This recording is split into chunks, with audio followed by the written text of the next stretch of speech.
मांडवी ऋषीने शाप दिला, ज्याचा कोणाचा धक्का लागलाय तो सूर्योदयाला मरण पावल. ती पतिव्रता होती की टोपलं खाली ठेवलं, पानाचा द्रोण केला, त्यात पाणी घेतलं आणि कपाळावरचं कुंकू काढलं, पाण्यात मिक्स केलं, बोट बुडवलं, नाशिक केलं. सूर्य जाग्यात थांबला. सूर्य भेट होता पतिव्रतेच्या कुंकाच्या पाण्याला, टिकलीला नाही. आणि पाया पडून तुमच्या मुलासारखा मी मायानो कोण कोण जेवढ्या टिकलेले होता असं तुमच्या हात जोडून नंबर विनंती, टिकलेले येऊ नका. तुम्ही टिकलेले एवढ्यामुळे आमच्या घरात सुद्धा भांडण झालं. तुम्ही नंतर आम्ही ज्या टिकलेली एवढी तुझ्या काय घरात भांडण झालं. एका गावात कीर्तनाला गेलो आणि एक टिकलीवाली मावशी पाया पडायला आली आणि पाया पडताना तिची टिकली धोतराला चिकली माझ्या.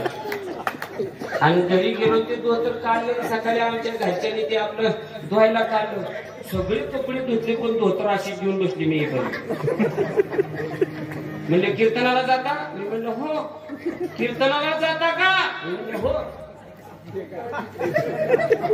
हा जुलूम आहे. नंतर जेवढ्या जेवढ्या टिकल्यावल्या त्यांनी महाराजाच्या पाया पडायला येऊ नका.